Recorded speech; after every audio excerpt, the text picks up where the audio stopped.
Bom, olá, tudo bem, gente? Como vocês sabem, eu sou o professor Maurílio, sou professor de vocês de Geografia, né, do sexto ano, e vamos dar início à nossa aula remota, né? O assunto que a gente vai ver é espaço geográfico, né?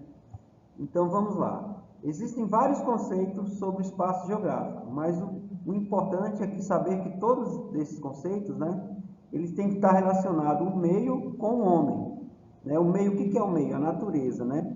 Com a ação que o homem fez sobre a natureza. Ou a ação da natureza com ela mesma, né? A natureza formando as montanhas, formando os relevos, né? As vegetações, né? Mas, assim, por isso o estudo da geografia é tão importante para se entender a transformação ocorrida do meio ambiente. Não somente nas construções das cidades, prédios, casas e estradas, mas principalmente sua influência na natureza, nos biomas, como, por exemplo, a execução da agricultura, né? A agricultura, gente, por incrível que pareça, é o que mais degrada o meio ambiente. Então, o que mais destrói o meio ambiente não são as cidades, não são a poluição, é a agricultura, né?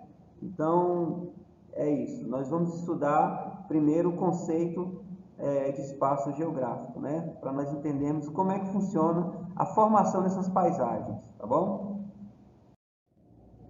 Bem, nós temos aí a chamada paisagem cultural ou urbana, né? Humana, né? Causada pela ação do homem. Nas paisagens, podemos observar elementos humanos ou culturais, transformados pelo homem, e também elementos naturais com aspectos da natureza. Nessa imagem aí na foto, nós só temos o que? A ação do homem, que são as cidades, né? Então, esse tipo de paisagem, a predominância é uma paisagem cultural, quer dizer, uma paisagem onde predomina todos os ambientes que foram transformados pelo homem. Bem, gente, nessa outra paisagem, né, nós encontramos o que? Uma paisagem totalmente formada pela ação da natureza, com elementos naturais, né?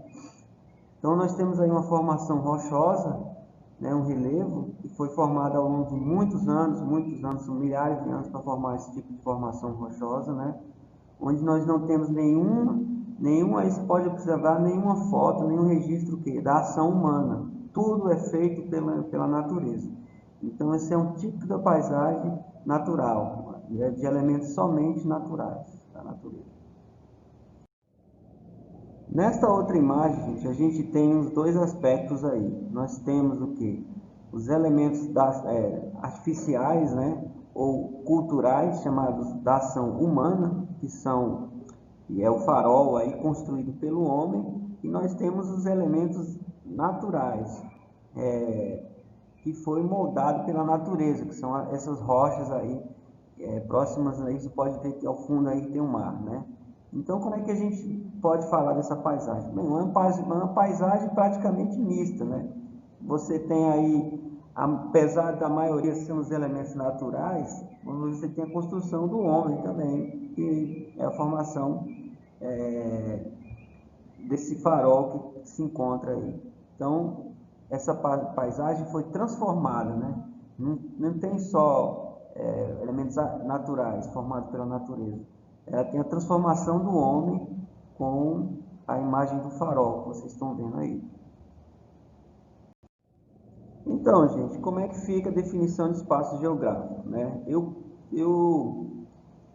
consegui resumir aí em poucas linhas para vocês entenderem o que significado da palavra, né, desse espaço geográfico. Na realidade, espaço geográfico é toda região ou fração de terra que existe na superfície terrestre, habitada e transformada pelo homem.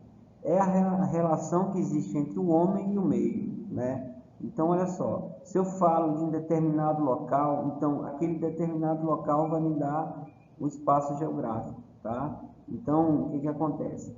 Por isso que a gente tem muitas definições sobre espaço geográfico. Professor, pode ser que a gente pode se falar em espaço geográfico com relação a animais, a população de animais? Sim, pode ser sim, né? Existe o que? uma ação dos animais também sobre a natureza, em determinada região. Mas o mais comum é o que? A ação humana sobre aquele determinado local, tá? Então, assim, resumindo, gente, olha só, se vocês forem fazer alguma prova e tudo, lembrem-se disso. Toda a relação que existe entre o homem e o meio forma uma definição determinada de espaço geográfico, tá bom? Bem, gente, então para a gente finalizar, né, nossa primeira aula, é importante saber diferenciar os elementos de cada paisagem, observando sempre sua predominância, que predomina na imagem, tá bom? Então, olha só, deixei 4 atividadezinhas aí bem fáceis para vocês fazerem, né? A primeira, eu quero que vocês falem sobre os elementos culturais e naturais. Na segunda, se é possível transformar um determinado espaço respeitando a natureza. Na terceira, você vai dar sua opinião sobre as pessoas da cidade. As pessoas estão preocupadas em preservar a natureza, né? E aí, na última imagem aí, na última questão, na 4, observando a imagem abaixo, vocês vão falar para mim quais são os elementos culturais da ação do homem, né? E o que você acha que predomina nessa paisagem, que é a ação do homem, ou você acha que predomina a ação da natureza? Você vai me falar aí o que predomina. Então é isso, agradeço a vocês, muito obrigado, e aguardo vocês na próxima aula para a gente corrigir essas questões, tá bom? Até mais.